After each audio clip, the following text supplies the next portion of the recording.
അക്കാഡമിയിലേക്ക് എല്ലാവർക്കും ഒരിക്കൽ കൂടി സ്വാഗതം. ഇന്ന് 14/5/2026 HSST ഫിസിക്സിന്റെ പരീക്ഷ നടന്നു അല്ലേ. അപ്പോൾ 2 ബാച്ചായിട്ടായിരുന്നു പരീക്ഷ നടന്നത്. ആദ്യത്തെ ബാച്ച് 8 AM മുതൽ 11 PM വരെയും രണ്ടാമത്തെ ബാച്ച് 10:45 AM മുതൽ 1:45 PM വരെയായിരുന്നു പരീക്ഷ നടന്നത്. അപ്പോൾ പരീക്ഷയെ സംബന്ധിച്ച് വിശദമായ ഒരു അവലോകനവും അതോടൊപ്പം തന്നെ അതിന്റെ കട്ട് ഓഫ് മാർക്ക് എങ്ങനെയാണ് വരുന്നത് എന്നതിനെ കുറിച്ചൊക്കെ നമുക്ക് ഇന്നത്തെ ക്ലാസ്സിൽ ഡിസ്കസ് ചെയ്യാം. അതോടൊപ്പം തന്നെ വളരെ പ്രധാനപ്പെട്ട ഒന്നാണ് പരീക്ഷ അവലോകനം എന്ന് പറയുന്നത്. അതുപോലെ തന്നെ ഷോർട്ട് ലിസ്റ്റിനെ സംബന്ധിച്ചും എല്ലാ കാര്യങ്ങളെ കുറിച്ചും നമുക്ക് വിശദമായിട്ട് ഇന്നത്തെ ക്ലാസ്സിൽ നമുക്ക് ചർച്ച ചെയ്യാം. ആദ്യം നമുക്ക് ഇതിന്റെ സിലബസിലെ കുറച്ച് മാറ്റങ്ങളൊക്കെ PSC രണ്ടാമത് വരുത്തിയായിരുന്നു അല്ലേ. അപ്പോൾ അതെല്ലാവരും അറിഞ്ഞിരുന്നു എന്ന് ഞാൻ വിചാരിക്കുന്നു. ക്ലാസിക്കൽ മെക്കാനിക്സിന്റെ ഭാഗത്തു നിന്ന് 7 മാർക്കും mathematical methods and group theory ആ ഭാഗത്തു നിന്ന് 7 മാർക്കും അതുപോലെ തന്നെ ഇലക്ട്രോണിക്സ് ആൻഡ് മൈക്രോ പ്രോസസർ പ്രസ്തുത ഭാഗത്തു നിന്ന് 14 മാർക്കും മൈക്രോ പ്രോസസറിന്റെ ഭാഗത്തു നിന്ന് 7 മാർക്കും ക്വാണ്ടം മെക്കാനിക്സിന്റെ ഭാഗത്തു നിന്ന് 7 മാർക്കും സ്റ്റാറ്റിസ്റ്റിക്കൽ മെക്കാനിക്സിന്റെ ഭാഗത്തു നിന്ന് 7 മാർക്കും ന്യൂക്ലിയർ ആൻഡ് പാർട്ടിക്കിൾ ഫിസിക്സിന്റെ ഭാഗത്തു നിന്ന് 7 മാർക്കും സോളിഡ് സ്റ്റേറ്റ് ഫിസിക്സിന്റെ ഭാഗത്തു നിന്ന് 7 മാർക്കും ആറ്റോമിക് ആൻഡ് മോളിക്കുലർ സ്പെക്ട്രോസ്കോപ്പി പ്രസ്തുത ഭാഗത്തു നിന്ന് 7 മാർക്കും ലേസേഴ്സ് ആൻഡ് ഫൈബർ ഓപ്റ്റിക്സ് അതിന്റെ ഭാഗത്തു നിന്ന് 7 മാർക്കും ആയിരുന്നു മൊത്തം ഫിസിക്സിന്റെ ഭാഗത്തു നിന്നുള്ള സിലബസ്. അതുകൂടാതെ തന്നെ പാർട്ട് 2 അതിൻ്റെ അകത്ത് റിസർച്ച് മെത്തോഡജി ആൻഡ് ടീച്ചിങ്ങിന്റെ ഭാഗത്തു നിന്ന് 10 മാർക്കും അതുപോലെ തന്നെ പാർട്ട് 4 ആയിട്ട് ജനറൽ നോളജ് ആൻഡ് കറണ്ട് അഫയേഴ്സിന്റെ ഭാഗത്ത് റിനൈസൻസ് കേരള ഭാഗത്തു നിന്ന് 10 മാർക്കുമാണ് ഉണ്ടായിരുന്നത്. അപ്പോൾ ഇങ്ങനെയാണ് ഇതിന്റെ സിലബസും മാർക്ക് ഡിസ്ട്രിബ്യൂഷനും ഒക്കെ വന്നിരുന്നത്. അതിന്റെ സിലബസിനകത്ത് കുറച്ച് മാറ്റങ്ങളൊക്കെ വന്നിരുന്ന കാര്യം എല്ലാവരും പറഞ്ഞു കാണുമെന്ന് ഞാൻ വിചാരിക്കുന്നു. അപ്പോൾ ഇതിന്റെ പരീക്ഷയെ സംബന്ധിച്ച് ഒരു ചർച്ച ചെയ്യുകയാണെങ്കിൽ ചോദ്യങ്ങൾ വളരെ പ്രയാസമുള്ള ചോദ്യങ്ങളായിരുന്നു.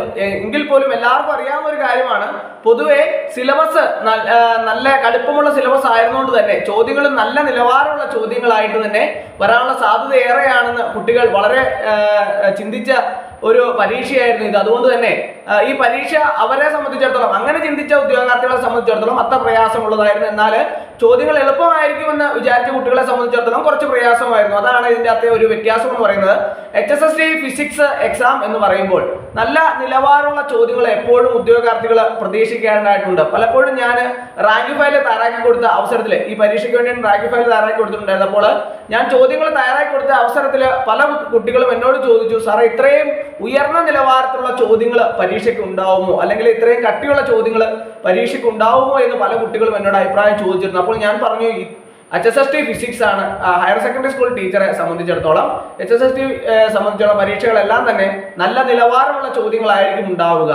ആ നിലവാരം എപ്പോഴും കുട്ടികളെ പ്രതീക്ഷിച്ച് പരീക്ഷയെ ഫേസ് ചെയ്താൽ മാത്രമേ നമുക്ക് ഉയർന്ന റാങ്കിൽ എത്തിച്ചേരാൻ സാധിക്കുകയുള്ളൂ. അപ്പോൾ അങ്ങനെ ഈ പരീക്ഷയുടെ ചോദ്യങ്ങളെല്ലാം നല്ല നിലവാരമുള്ളത് കൊണ്ട് തന്നെ, നല്ല പ്രയാസമുള്ള ചോദ്യങ്ങളായിരുന്നുകൊണ്ട് തന്നെ പല കുട്ടികൾക്കും കടുപ്പമേറിയ ഒരു പരീക്ഷയായി മാറി HSST ഫിസിക്സ് എന്ന് പറയുന്നത്. അപ്പോൾ ഇതിന്റെ കട്ട് ഓഫ് മാർക്കിനെ സംബന്ധിച്ചൊക്കെ നല്ലൊരു ഉയർന്ന തീരുമാനത്തിലേക്ക് എത്തുന്നതിന് വേണ്ടിയിട്ട് വളരെയധികം വിഷമമുള്ള ഒരു സമയമാണ് ഇതിനെ സംബന്ധിച്ചുള്ളത്. ഈ പരീക്ഷയെ സംബന്ധിച്ച് നമ്മൾ നോക്കുകയാണെങ്കിൽ 3866 പേരാണ് കൺഫർമേഷൻ കൊടുത്ത പരീക്ഷയ്ക്ക് വേണ്ടിയിട്ട് തയ്യാറെടുത്തത്. അപ്പോൾ ഇതിൽ നിന്നും 70-75% കുട്ടികളെല്ലാം തന്നെ പരീക്ഷയ്ക്ക് ഹാജരായി എന്നുള്ളതാണ് അറിയാൻ കഴിയുന്നത്. അതുപോലെ തന്നെ ഇതിന്റെ വേക്കൻസിയെ സംബന്ധിച്ച് ചിന്തിക്കുകയാണെങ്കിൽ ആന്റിസിപ്പേറ്റഡ് വേക്കൻസി എന്നാണ് നോട്ടിഫിക്കേഷനിൽ കൊടുത്തിരുന്നത്. അപ്പോൾ കൃത്യമായിട്ടുള്ള വേക്കൻസികൾ നിർണ്ണയിക്കപ്പെട്ടിട്ടില്ല. അതുകൊണ്ട് തന്നെ നല്ലൊരു ശതമാനം വേക്കൻസി ഇതിൽ നിന്ന് പ്രതീക്ഷിക്കാവുന്നതാണ്. അതുപോലെ തന്നെ ശമ്പള സ്കെയിൽ പല കുട്ടികളും എന്നോട് ചോദിച്ചിരുന്നു. ശമ്പള സ്കെയിൽ 45,600 95,600 ഇതിന്റെ ശമ്പള സ്കെയിൽ വരുന്നത്.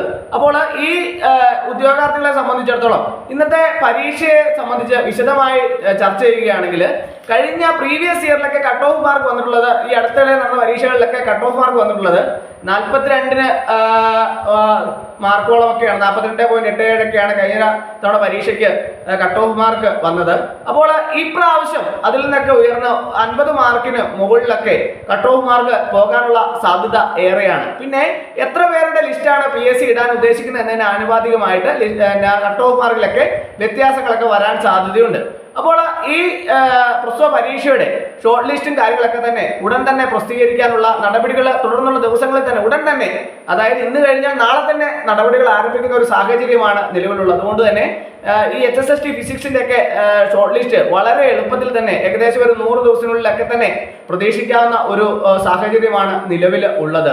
അതുകൊണ്ട് തന്നെ ഉദ്യോഗാർത്ഥികളൊക്കെ തന്നെ എന്തെങ്കിലുമൊക്കെ സർട്ടിഫിക്കറ്റുകളൊക്കെ നിങ്ങൾക്ക് കിട്ടാനുണ്ട് അല്ലെങ്കിൽ വാങ്ങി വയ്ക്കാനുണ്ട് എന്നുണ്ടെങ്കിൽ ഉടൻ തന്നെ വാങ്ങി വെച്ച് അതിന് വേണ്ടിയിട്ട് തയ്യാറെടുത്തിരിക്കേണ്ടത് വളരെ പ്രധാനപ്പെട്ട ഒരു കാര്യമാണ്. പിന്നീട് സർട്ടിഫിക്കറ്റ് അപ്ലോഡ് ചെയ്യാൻ PSC ആവശ്യപ്പെടുന്ന സമയത്ത് നമുക്ക് കൃത്യമായിട്ട് അപ്ലോഡ് ചെയ്യാൻ പറ്റിയില്ലെങ്കിൽ നിങ്ങൾക്ക് പുറന്തള്ളി പോകേണ്ട ഒരു സാഹചര്യം ഉണ്ടാകും. പിന്നീട് പറയുന്ന കാര്യങ്ങളൊന്നും തന്നെ PSC അംഗീകരിക്കില്ല എന്നുള്ള കാര്യം എല്ലാവരും കൃത്യമായിട്ട് തന്നെ മനസ്സിലാക്കിയിരിക്കുക. അപ്പോൾ ഇന്നത്തെ ക്ലാസ് എല്ലാവർക്കും ഇഷ്ടമായി എന്ന് വിചാരിക്കുന്നു. ഒരിക്കൽ കൂടി എന്ന് പറഞ്ഞു നിർത്തട്ടെ. നന്ദി, നമസ്കാരം.